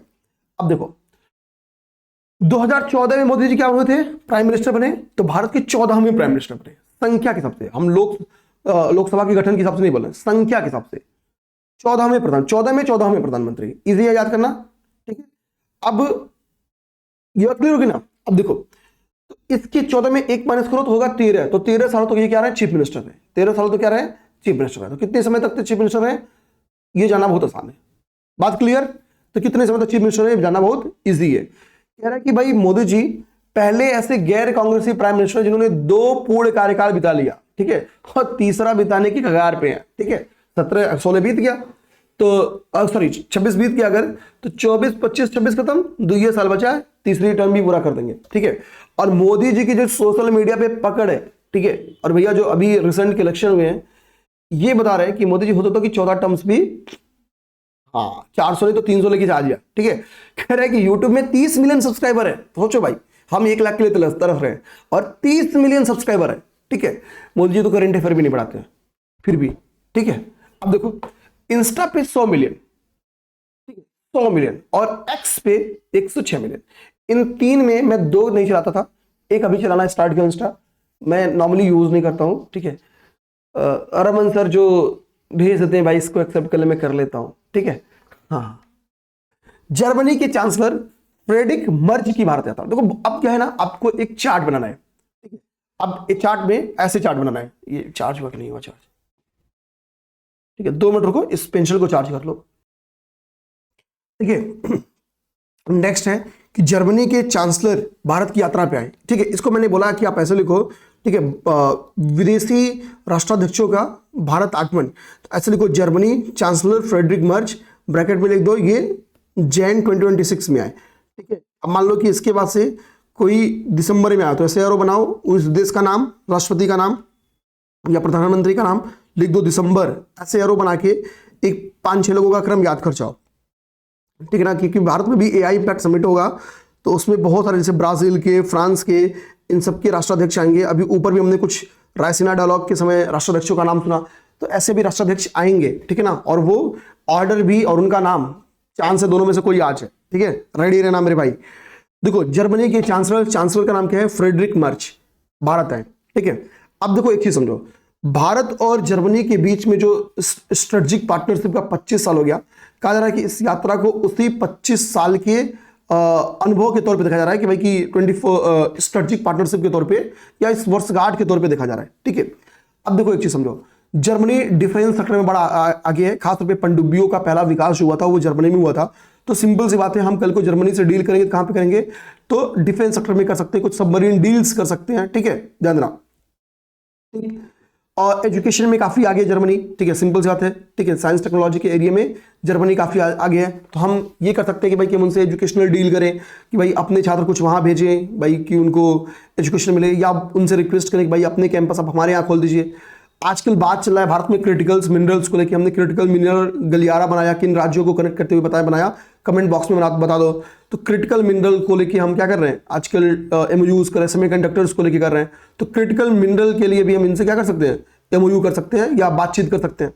इन्हीं सेक्टर पे हमने एमओयू किया भी, हम राज्य की औकात के हिसाब से बात करेंगे, जो उनसे क्या बात करेंगे जिनकी देने की औकात नहीं है, उस टर्म पे देने की औकात हो, हमारी जो औकात है वो हमसे बात करेंगे। तो देखो मोदी जी ने बोला कि काम करिए, आइए चलिए हम आपको एक बहुत प्यारी सी जगह घुमाते हैं, वो है महात्मा गांधी जी का मंदिर है गांधीनगर में, यहीं बातचीत भी करते हैं और यहीं आपको घुमाता भी हो। तो ये बोले कि ठीक है चलिए वहीं पे साहब घुमा दीजिए, वहां घूमे। तो यहाँ पे क्या हुआ कि जो दुर्लभ खनिज है, ठीक है, जो क्रिटिकल मिनरल्स हैं, क्रिटिकल मिनरल्स के ऊपर बातचीत की गई, क्योंकि हमको पता है कि इनका यूज सेमीकंडक्टर्स में होता है, ठीक है। तो इसलिए इन मुद्दों पे बातचीत की गई भाई कि कुछ बताओ तुम्हारे पास है तो दो, ठीक है। अब देखो यहाँ पे क्या रख रहा है, सहमति करे कि, ठीक है, अभी क्या है कि इस पे कार्य करने के लिए सहमति बनी, कोई एमओयू साइन नहीं हुआ है। हमने बातचीत की भाई कि हम इस सेक्टर में भी बातचीत कर सकते हैं। कह रहा है कि भारत और जर्मनी के बीच में वर्तमान में बायलैटरल ट्रेड कितना है, 50 अरब डॉलर। कह रहा है कि सालाना व्यापार भारत और जर्मनी के बीच में कितना है, 50 अरब डॉलर का है। कितना, 50 अरब डॉलर का है, 50 अरब डॉलर का है, ठीक है। पहले से ही अपने क्या है, अपने उच्च स्तर पे है, इसको और आगे बढ़ाने के ऊपर बातचीत की जा रही है कि भाई कि हम क्या करें, इसको और आगे लेके जाए, ठीक है। मोदी जी ने जर्मनी यूनिवर्सिटीज को कहा कि भाई कि आप भारत आओ, बहुत सारे लोग आए हैं भारत पे, अपना कैंपस खोले यहीं गिफ्ट सिटी में ही खोले हैं, ठीक है। आइए चलिए, चाहो तो देख भी सकते हो। उसके बाद से जर्मनी ने एक बात की घोषणा की। जर्मनी ने किस बात की घोषणा की? तो ये घोषणा की कि जो भारतीय पासपोर्ट धारक हैं, ठीक है, भारतीय पासपोर्ट धारकों के लिए जर्मनी से होकर वीजा मुक्त पारगमन की घोषणा जर्मनी की तरफ से की गई। जर्मनी की तरफ से ये घोषणा की गई, ठीक है। तो एक तो ये हमको देख लेना है, ठीक है, ये फैक्ट इंपॉर्टेंट हो सकता है, ये फैक्ट इंपॉर्टेंट हो सकता है। आगे क्या कह रहा है, ठीक है, अगर हम लोग डिफेंस सेक्टर का डील देखें तो कह रहा है कि जर्मनी की जो थ्रीशन ग्रुप है, देखना, जर्मनी की जो थ्रीशन ग्रुप है, उस थ्रीशन ग्रुप के साथ भारत ने एक एमओयू किया, और जो वो एमओयू किया वो ये किया कि भैया 5 बिलियन यूरो का वो एमओयू हुआ। कितना? 5 बिलियन। ये देखो समझौता हुआ लिखा है, वहां पे वार्ता लिखा था, यहां समझौता लिखा है। तो थ्रीशन ग्रुप और भारत के मझगांव डाक के बीच में समझौता हुआ, ठीक है। पनडुब्बी सौदा ये सबमरीन डील है। ये क्या है? भारत के साथ इनकी क्या है? सबमरीन डील है। भारत के साथ इनकी क्या है? सबमरीन डील हुआ। कितने कितने रकम का? 5 बिलियन यूरो का, 5 बिलियन यूरो का, ठीक है। ओके, अहमदाबाद में एक इनका मानक वाणिज्यिक दूतावास भी खोला गया जर्मनी का, ठीक है। अब देखिए इसी बीच में क्या है, जनवरी में ही 19 जनवरी को, और ये भाई साहब कब आए थे? जनवरी में ही, ठीक है, 12-13 जनवरी को आए थे, ठीक है। और 19 जनवरी को कौन आया? तो यूएई के राष्ट्रपति शेख मोहम्मद बिन जायद आए, ठीक है। अब देखो लोग कहते हैं ना कि हमने क्यों ईरान का साथ नहीं दिया, देखो इसीलिए ईरान का साथ नहीं दिया भाई। भारत बहुत अपनी जरूरतों के लिए यूएई पे निर्भर है, और ईरान यूएई पे को भी ठोक रहा था, ठीक है। तो ऐसे में हम ईरान के साथ ना जाके न्यूट्रल रहना ही बहुत बड़ी बात थी, ठीक है। हाँ, अब देखो एक चीज, अभी आगे इसी कंटेंट में पता चलेगा आपको। कह रहा है कि देखो भारत और यूएई ने सीईपीए को हस्ताक्षर किया, ठीक है, ठीक है, यानी व्यापक आर्थिक साझेदारी समझौता, यानी कॉम्प्रिहेंसिव इकोनॉमिक, ठीक है, एक पार्टनरशिप एग्रीमेंट किया, ठीक है। ये एग्रीमेंट क्या है, ठीक है, जब का मुक्त व्यापार समझौता है उससे अलग कैसे होता है? क्योंकि मुख्य व्यापार समझौता बेसिकली गुड्स के लिए होता है, और ये गुड्स सर्विसेज और अदर चीजों के लिए भी सीईपी होता है। इसमें नाम ही क्या है? व्यापक वर्ड है, ठीक है, व्यापक वर्ड है, ठीक है, जानना एक कॉम्प्रिहेंसिव वर्ड है। ये बताता है कि थोड़ा सा उससे ज्यादा कॉम्प्रिहेंसिव है। तो भारत 2022 में क्या किया था? कह रहा है कि फरवरी 2022 में ही भारत सीईपीए पे हस्ताक्षर किया है। भारत ने सीईपीए पे यूके के साथ भी हस्ताक्षर किया हुआ है, ठीक है। कह रहा है कि इसका परिणाम ये रहा कि भारत और यूएई के बीच में कितना बायलैटरल ट्रेड पहुंच गया। बायलैटरल ट्रेड का कॉमन चार्ट बना लो, ठीक है। अभी हमने जर्मनी के साथ पढ़ा, अभी इसके साथ पढ़ रहे हैं। तो भारत का बायलैटरल ट्रेड 100 अरब डॉलर पहुंच गया। कितना? 100 अरब डॉलर पहुंच गया है। और हमने डिसाइड किया कि 2032 तक इसको कितना कर देना है? 200 अरब डॉलर कर देना। कितना कर देना है? 200 अरब डॉलर। तो कितना वर्तमान में और लक्ष्य, ऐसे कॉलम बना लो। इसका कॉलम बना लो, बेहद इंपॉर्टेंट है, कभी भी पेपर में क्वेश्चन आ सकता है, ठीक है। खतरनाक टाइप के क्वेश्चन जो बनेंगे ना वो ऐसे ही बनेंगे, ठीक। कह रहा है कि भाई हम दोनों ने क्या किया है? एक निवेश संधि 2024 में साइन की थी। किसने? भारत और यूएई ने। द्विपक्षीय निवेश संधि, बायलैटरल इन्वेस्टमेंट ट्रीटी हमने साइन की थी, भारत और यूएई ने। कह रहा है इस संधि का परिणाम यह रहा कि दोनों देशों में क्या हुआ?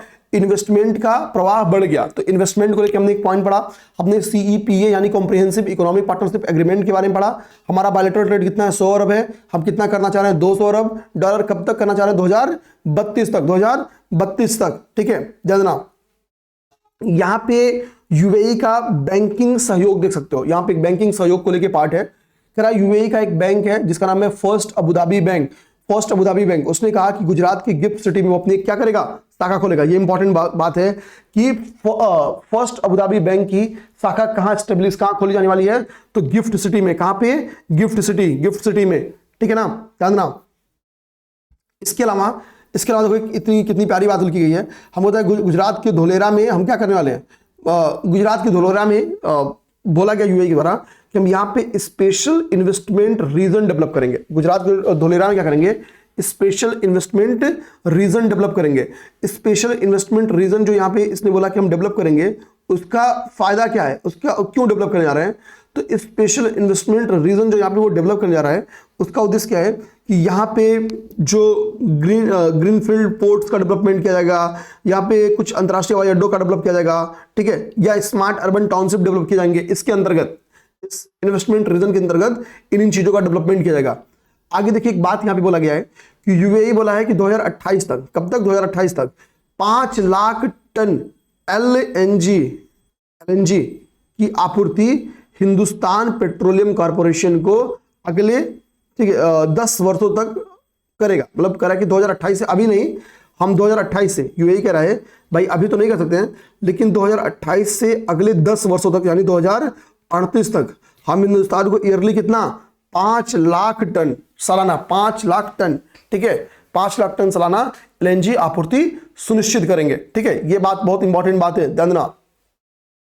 भारत और यूएई ने करा है कि लेटर ऑफ, ठीक है, इंटेंट यानी एक आशय पत्र पर भी साइन किया। और वो किस चीज का लेटर ऑफ इंटेंट था, तो स्ट्रेटेजिक डिफेंस पार्टनरशिप को लेके, स्ट्रेटेजिक डिफेंस पार्टनरशिप को लेके भारत और यूएई ने क्या किया, लेटर ऑफ इंटेंट को भी साइन किया, लेटर ऑफ इंटेंट को भी साइन किया। ठीक है, कह रहा है कि इसी बीच में यह बोला गया कि दोनों देशों की मित्रता के एक सिंबल के रूप में, एक प्रतीक के रूप में अबू धाबी में, भारत में नहीं, अबू धाबी में, ये पीटी का इंपॉर्टेंट बन सकता है। भारत ने कहा भाई आपने हमारे यहाँ क्या किया, आपने हमारे यहाँ इन्वेस्टमेंट, स्पेशल इन्वेस्टमेंट रीजन की स्थापना का बात बोला, हम अपनी मित्रता के रूप में आपको एक गिफ्ट देना चाहते हैं और आपका जो अबू धाबी है ना, वहां हम हाउस ऑफ इंडिया स्थापित करना चाहते हैं, जो दिखाएगा कि हम दोनों कितने अच्छे दोस्त हैं। ठीक है, तो हमारे यहाँ वो क्या खोल रहे हैं, हमारे यहाँ अपना फर्स्ट अबू धाबी बैंक खोल रहे हैं, हमारे की गुजरात के धोलेरा में क्या खोल रहे हैं, स्पेशल इन्वेस्टमेंट रीजन खोल रहे हैं, और हम उनके यहाँ क्या खोलेंगे, हम हाउस ऑफ इंडिया की स्थापना करेंगे। ठीक है, नेक्स्ट देखिए, नेक्स्ट देखिए, ठीक है, अगला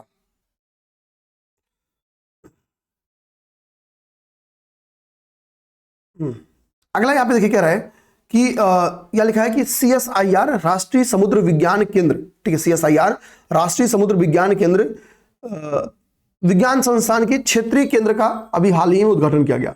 तो क्वेश्चन बन के यही हेडिंग आ जाएगा कि CSIR राष्ट्रीय समुद्र विज्ञान संस्थान के क्षेत्रीय केंद्र का हाल ही में उद्घाटन कहां किया गया, तो विशाखापत्तनम में। कहां मेरे भाई, विशाखापत्तनम में इसका उद्घाटन किया गया। विशाखापत्तनम कहां है, आंध्र प्रदेश में, आंध्र प्रदेश में है। ठीक है, बस इतना दिमाग में रखो। यहाँ पे क्या किया जाएगा, तो अपतटीय तेल का, गैस का, हाइड्रोकार्बन का, खनिज में, ठीक है, और खनिजों का अन्वेषण किया जाएगा, खनिजों का यहाँ पे अन्वेषण किया जाएगा। ठीक है ना, तो ये अपने दिमाग में रखेंगे। ठीक है, खनिजों का अन्वेषण किया जाएगा।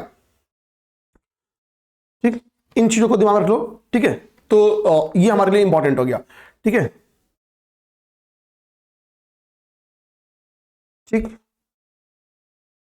कुछ और चीज छूट तो नहीं रहा है। ठीक है, तो विशाखापट्टनम में इसकी स्थापना है और इसका काम क्या है, तो इस समुद्र के अंदर से गैस, हाइड्रोकार्बन्स, ठीक है, मिनरल्स को, ठीक है, कि अन्वेषण का मतलब होता है, देखो कहाँ लिखा है यहाँ पे, खनिज अन्वेषण लिखा है ना, खनिज अन्वेषण का मतलब होता है मिनरल, ठीक है, एक्सप्लोरेशन। ठीक है, ये सारी चीजों में इसकी काफी भूमिका है। तो कभी भी समुद्री खनिज के ऊपर या समुद्री संसाधनों के ऊपर क्वेश्चन है तो हम बॉक्स बना के बता सकते हैं कि हाल ही में CSIR राष्ट्रीय समुद्री विज्ञान संस्थान के, ठीक है, एक क्षेत्रीय केंद्र की स्थापना को लेकर इसका काम किया है। ठीक है ना, आगे देखिए, कह रहा है कि विश्व धरोहर की संभावित सूची का मतलब होता है इंटेंटिव लिस्ट में, सॉरी इंटेंटिव करो, टेंटेटिव लिस्ट में। ठीक है, टेंटेटिव लिस्ट में, ठीक है, टेंटेटिव लिस्ट में, ठीक है, बोला गया है कि हम क्या करेंगे, सूची में लिविंग रूट ब्रिज सहित, यानी लिविंग रूट ब्रिज और 3 बौद्ध स्थल को शामिल करने के लिए बोला गया कि भाई यूनेस्को से बोला गया है कि भाई हमारा लिविंग रूट ब्रिज है। लिविंग रूट ब्रिज कहां पे है, तो मेघालय में है। लिविंग रूट ब्रिज हमारा कहां पे है, मेघालय में। तो बोला गया यूनेस्को से कि भाई हमारी कुछ सांस्कृतिक विरासत है, कुछ कल्चरल हेरिटेज है, उनमें एक तो लिविंग रूट ब्रिज है, कहां पे, मेघालय में, इसको, और 3 बौद्ध स्थल जिसको हम लोग डायमंड ट्रायंगल के नाम से भी जानते हैं, डायमंड ट्रायंगल के नाम से भी जानते हैं। वो 3 क्या हैं, तो एक आपका रत्नागिरी है, और रत्नागिरी है, एक आपका उदयगिरी है, और एक आपका क्या है, ललितगिरी है। ये 3 बौद्ध स्थल है, ये 3 बौद्ध स्थल है। ये कहां पे स्थित है, ये उड़ीसा में स्थित है, उड़ीसा के जाजपुर और कटक जिले में। जाजपुर और कटक जिले में ये 3 बौद्ध स्थल स्थित है जिनको हम लोग डायमंड ट्रायंगल के नाम से जानते हैं। ठीक है, इसका एक का नाम क्या है, रत्नागिरी, एक का नाम क्या है, उदयगिरी, और एक का नाम क्या है, ललितगिरी। तो गिरी गिरी गिरी, ठीक है, ठीक है, तो कभी रत्नागिरी, कभी उदयगिरी, कभी ललितगिरी, तो ये तीन इनको बोला गया भाई कि इनको शामिल कर लो, ठीक है, इनको शामिल कर लो, भारत ने भेजा है। अब शामिल होता कि नहीं होता तो न्यूज में आएगा। कह रहा है ये जो आपको ट्रायंगल दिख रहा है ना, जिसके हम ट्रायंगल की बात कर रहे हैं, ठीक है, यानी डायमंड ट्रायंगल की, कह रहा है इसको डायमंड ट्रायंगल का मतलब क्या होता है, हीरा त्रिकोण, ठीक है, तो इसको हीरा त्रिकोण भी कहा जाता है, ठीक है, सिंपल सी बात, ठीक है। मौर्योत्तर काल में कह रहा कि ये स्थल क्या है, जो ये तीनों स्थल हैं, कह रहा कि जो मौर्योत्तर पीरियड आया यानी पोस्ट मॉडर्न पीरियड में ये बौद्ध कला और वास्तुकला का क्या हुआ, काफी उत्कृष्ट केंद्र के तौर पे उद्भव हुआ था। तो मौर्योत्तर पीरियड में ये बौद्ध त्रिकोण की उपलब्धि काफी उपलब्धि रही, ठीक है ना, हम लोग ऐसे कह सकते हैं। कह रहा कि देखो रत्नागिरी को कीमती रत्नों की पहाड़ी, ठीक है, कीमती रत्नों की पहाड़ी, उदयगिरी को उगते हुए सूरज की पहाड़ी, तो उदय से उगते समझ में आ जा रहा है, ललितगिरी को, ठीक है, तो ललित जब गिरी, ललित गिरे तो क्या हुआ, सर फट गया होगा, लाल हो गया, तो उसको लाल पहाड़ी कहा जाता है। तो रत्नगिरी को, रत्न है तो कीमती पत्थर की पहाड़ी, रत्न है तो कीमती पत्थर की पहाड़ी, उदयगिरी, गिरी तो उदयगिरी तो क्या हुआ, ठीक है, उदयगिरी उगते सूरज की पहाड़ी, नाम से वहीं से मतलब मैच कर रहा है, और ललितगिरी लाल पहाड़ी, ठीक है, ललितगिरी को लाल पहाड़ी, ठीक है, सिंपल सी बात याद कर जाएंगे। कह रहा कि भाई मेघालय का जो लिविंग रूट ब्रिज है वो क्या है, ठीक है, कह रहा कि मेघालय के लिविंग रूट ब्रिज के लिए, ठीक है, जिसका नाम, ठीक है, देखो यहां पे लिखा है जिंग किएंग जरी या ल्यू चराई कल्चरल लैंडस्केप है, ठीक है। कह रहा कि ये सदियों से खासी और जयंतिया समुदायों को रबड़ फिग ट्री की लचीली जड़ों से विकसित किए जाते हैं, ठीक है। कह रहा कि जो लिविंग रूट ब्रिज है इनके बारे में बोला है कि जो आपके लिविंग रूट ब्रिज है, कह रहा ये ब्रिज मेघालय की जो ये जयंतिया और खासी समुदाय है, ठीक है, गारो खासी जयंतिया तीन समुदाय वहां पे पाए जाते हैं।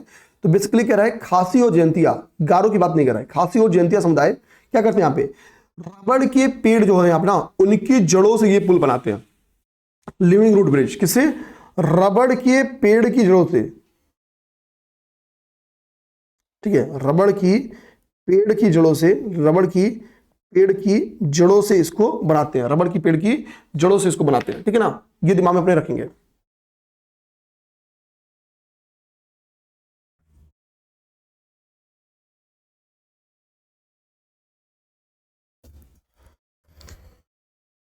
ओके,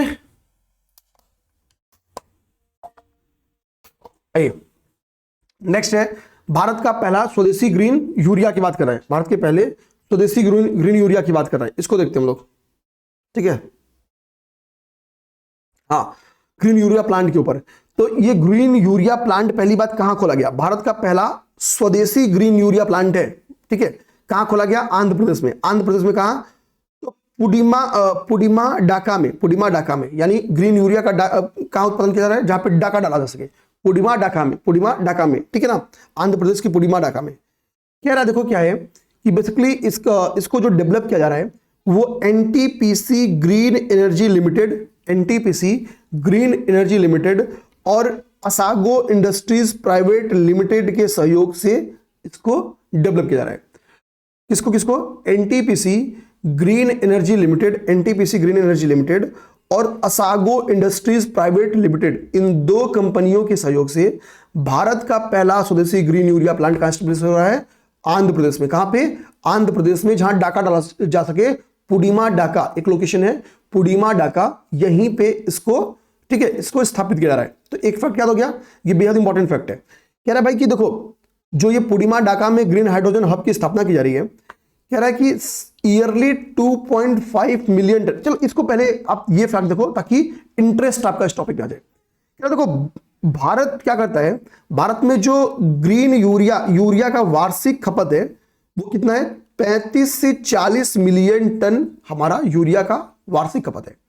आप जब बजट पढ़ते हो तो हम सब्सिडीज का ऑर्डर पढ़ते हैं, सब्सिडीज में दूसरे नंबर पे क्या होती है आपकी, यूरिया होती है, पहले दूसरे नंबर पे यूरिया होती है कि हमने यूरिया में कितनी सब्सिडी प्रोवाइड की। तो सिंपल सी बात है, यानी भारत सरकार का एक बड़ा रकम क्या होता है सब्सिडी, जब आपको 400 500 600 रुपया यूरिया मिलती है, वो इतनी भी नहीं है, उसमें गवर्नमेंट बहुत भयानक लेवल पे सब्सिडीज देती है, ठीक है, जानना। तो कह रहा है कि 35 से 40 मिलियन टन तो हमारी जरूरत है, ठीक है, और हम लगभग अपनी जरूरत का मैक्सिमम से क्या करते हैं, आयात ही करते हैं, यानी दूसरे देश पे निर्भर है। तो कह रहा है कि ये जो प्लांट आपका पुडिमा डाका, विशाखापट्टनम के पुडिमा डाका में लगाया जाने वाला है, ये प्लांट क्या करेगा, भारत में 8 to 10 मिलियन टन, कितना, 8 से 10 मिलियन टन यूरिया का उत्पादन करेगा, यूरिया आयात उत्पादन करेगा, ताकि क्या हो, इतना कम से कम यूरिया का आयात कम हो जाए। ठीक है, तो आयात निर्भरता घटेगी तो क्या होगा, जो हमारा फॉरेन करेंसी है उसकी खपत कम होगी, तो मूल्य स्थिरता क्या होगी, बनी रहेगी, मूल्य स्थिरता बनी रहेगी। तो कह रहा है कि इसी को ध्यान में रखते हुए ये जो प्लांट लगाया जा रहा है, ये सालाना 2.5 मिलियन टन, कितना, 2.5 मिलियन टन ग्रीन केमिकल्स के लिए डिजाइन किया गया। इसको सालाना 2.5 मिलियन टन ग्रीन केमिकल्स के लिए, ग्रीन केमिकल्स में कह रहा है ग्रीन मेथनॉल हुआ, ग्रीन अमोनिया हुआ, ग्रीन यूरिया हुआ, इन ग्रीन केमिकल्स के लिए इसको डिजाइन किया गया है, इन ग्रीन केमिकल्स के लिए इसको डिजाइन किया गया है। ठीक है, ध्यान देना। ठीक है, यहां पे इसकी क्षमता लिखी है। आगे देखिए क्या है, आगे क्या है, आगे सागर मैत्री मिशन के बारे में चर्चा है। आगे क्या है, आगे इसमें सागर मैत्री मिशन के ऊपर चर्चा है।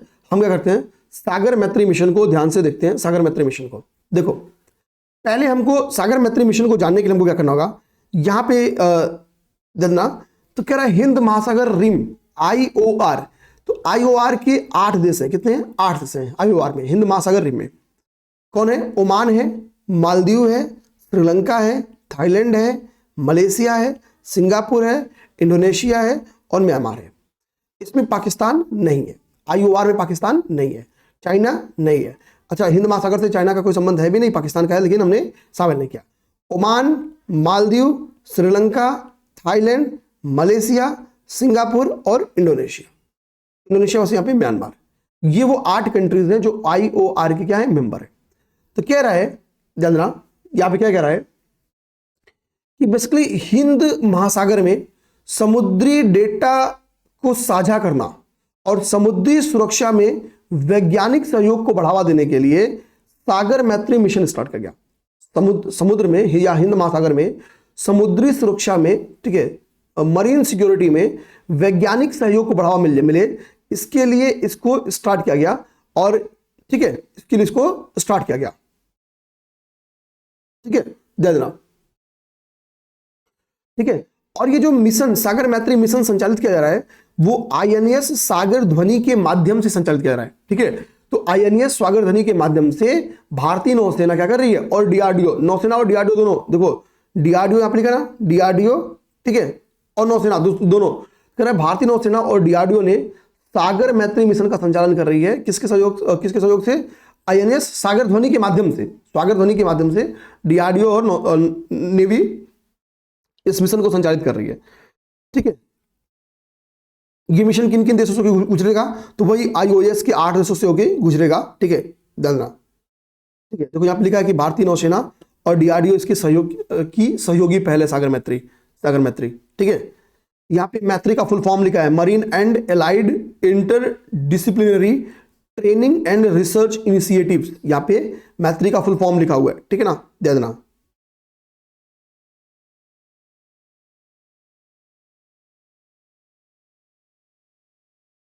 ठीक है, यहाँ पे INS सागर ध्वनि के बारे में कुछ फैक्ट्स लिखा गया, जिसको आप चाहो तो देख ही लो, एक बार रीडिंग तो कर ही लो, क्योंकि ये कोई नई पोर्ट नहीं है। INS सागर ध्वनि कह रहा है, INS सागर ध्वनि जिसके माध्यम से ये मैत्री पहल संचालित की जा रही है, कह रहा है कि DRDO की एक एजेंसी है, उसका नाम है NOPL। ठीक है, NOPL, इसने क्या किया था, इस सागर ध्वनि को डिजाइन किया था, और गार्डन रीच शिप बिल्डर्स ने इसको क्या किया, इसको बनाया था। तो डिजाइन किसने किया, NOPL ने, बनाया किसने, शिप बिल्डर्स लिमिटेड ने। 1994 में इसको कमीशन किया गया था, तो अब रिटायर भी होने वाला होगा ये। ठीक है, इसकी उम्र 30 साल हो गई। ठीक है, 30 साल से ज्यादा हो गई, हाँ 30 साल हो गई, 30 साल से ज्यादा हो गई, 32 साल हो गई। ठीक है, तो रिटायर भी होने वाला है। ठीक है, सागर ध्वनि। सुप्रीम कोर्ट ने भाई क्या प्यारी बात बोली है, मतलब गजब का वर्डिक्ट है यार, जितना प्यारा वर्डिक्ट इसको कह लो उतना, मतलब आर्टिकल 14 और 21 का हवाला दिया, और इस पीरियड्स हेल्थ को आर्टिकल 21 जो कि जीवन और गरिमा के अधिकार को संरक्षण देता है, बोला कि भाई अब जो मासिक धर्म स्वास्थ्य और स्वच्छता है, मासिक धर्म स्वास्थ्य और स्वच्छता है, उसके तहत इसको क्या मिल गया, आर्टिकल 21 के तहत फंडामेंटल राइट। पेपर में आपसे क्वेश्चन बन के क्या आएगा, जिसको लोग बहुत कम ध्यान दे रहे हैं, कि किस वर्डिक्ट में, ठीक है, यह निर्णय दिया गया। तो डॉक्टर जे.आर. ठाकुर बनाम भारत सरकार मामले में, डॉक्टर जे.आर. ठाकुर बनाम भारत सरकार मामले में, ठीक है, इसमें क्लियर बात बोला गया, ठीक है। सबसे बड़ी बात को इसमें क्या बताया गया है कि बोला गया कि भाई कि देखो भाई कि ये सार्वजनिक जगहों पे जो सैनिटरी नैपकिन्स नहीं होती ना, इससे क्या है, इससे लड़कियों को क्या होता है, अपमान का सामना करना पड़ता है बेसिकली, ठीक है। यहां पे देखो बेसिकली बात बोली गई है, कोर्ट ने आदेश दिया है कि शहर हो या गांव हो, बहाना नहीं चलेगा। जितने भी स्कूल हैं, चाहे सरकारी स्कूल हो चाहे प्राइवेट स्कूल हो, ठीक है, ध्यान देना, चाहे सरकारी हो चाहे प्राइवेट हो, आपको पानी की कनेक्टिविटी वाले, काम करने वाले, जेंडर के हिसाब से टॉयलेट बनाना पड़ेगा, यानी जेंडर बेस्ड टॉयलेट होना चाहिए। महिलाओं के लिए अलग प्रसाधन होने चाहिए, अलग टॉयलेट होना चाहिए, और उसमें टंकी से पानी भी आना चाहिए, इतना हो कि इनको बाल्टी से पानी भर के जाना पड़े, क्योंकि कलंक अपमान का मुद्दा ना बने। पहली बात तो टॉयलेट होने चाहिए, पहली बात बोला। अगला बोला भैया टॉयलेट में प्राइवेसी होनी चाहिए, साबुन होना चाहिए, हाथ धोने की मतलब सुविधाएं होनी चाहिए, दिव्यांगों के लिए कुछ अलग सुविधाएं होनी चाहिए।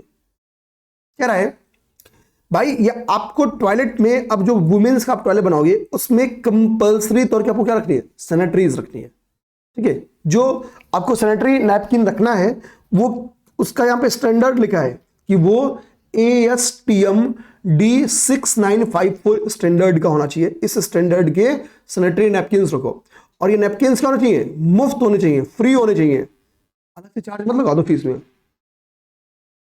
अब चलिए भैया ऑक्सो बायोडिग्रेडेबल सैनिटरी नैपकिन देने होंगे, ठीक है। इस स्टैंडर्ड का ऑक्सो बायोडिग्रेडेबल सैनिटरी नैपकिन देना होगा, ठीक है। और ये कोशिश करना कि ये टॉयलेट के अंदर ही सैनिटरी नैपकिन ऑलरेडी कोई ऐसी वेंडिंग मशीन लगा दो कि अंदर हो। ये बातें बोली गई है भाई, मौलिक अधिकार हो गया तो आपको देना पड़ेगा।